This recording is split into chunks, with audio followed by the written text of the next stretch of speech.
You're locked in with Hot Streak Picks, your home for turning sharp predictions into unstoppable winning streaks. I'm Coach Bob, and it's time to break down my bold NFC East predictions. Buckle up. We're kicking the season off strong. Now, the NFC East is always one of the most unpredictable divisions in football. Year after year, it has teams flipping from worst to first, upsets nobody saw coming, and rivalries that feel like playoff games even in October. But when I look at this upcoming season, I see a pretty clear picture forming, and it's going to surprise a few people. Let's start right at the top with the Washington Commanders. I've got them finishing 11-4, tied for first in the division. That's right.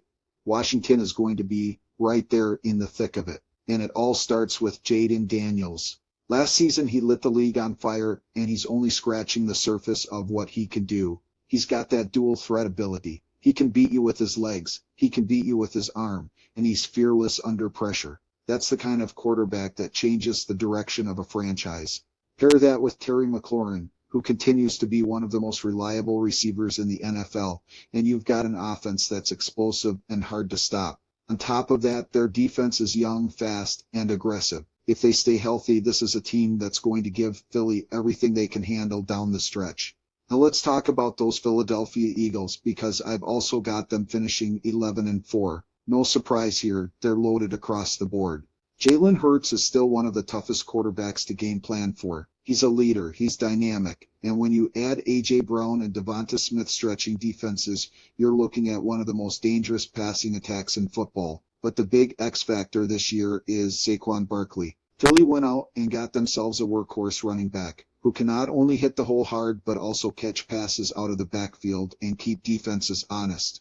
That's a nightmare combination for defensive coordinators. And defensively, this team is stacked. Their secondary has playmakers like C.J. Gardner-Johnson, who can change games with turnovers.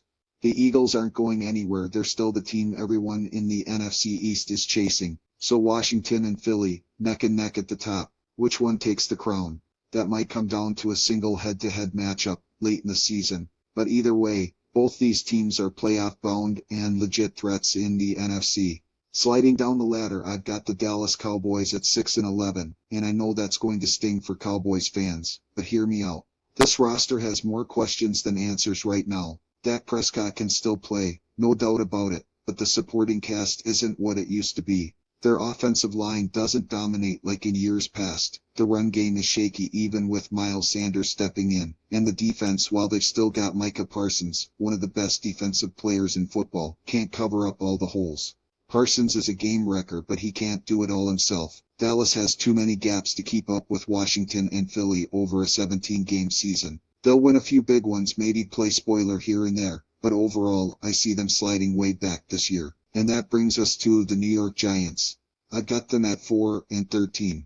Now look, I like some of the young pieces on this team. Jackson Dart is an intriguing rookie quarterback. He's got energy, he's got potential, and maybe in a couple years he can be the guy. But right now, he's going to take his lumps. That's just part of being a rookie starter in the NFL. The Giants' offensive weapons aren't enough to bail him out, and their defense, while it has some promising players, just doesn't have the depth to compete with the rest of the division. This is a rebuilding year in New York. Plain and simple. They'll fight hard, they'll steal a game or two, but long-term success is still a few seasons away. So there it is. Commanders and Eagles tied at the top at 11-4, battling for the NFC East crown. Cowboys falling to 6-11, and the Giants at 4-13. Focus more on development than contention. Washington and Philly are the clear heavyweights, and I wouldn't be shocked if both of them make deep playoff runs. The difference maker could be which team stays healthier down the stretch, and which quarterback makes the big plays in crunch time. At the end of the day, the NFC East is always a grind. Every game feels like a war, and this season is going to be no different. But if you're looking to cash in, keep your eyes on Washington and Philly. They're the ones bringing the real value this year. Let's stay hungry, keep winning, and turn predictions into paydays. This is Coach Bob, signing off.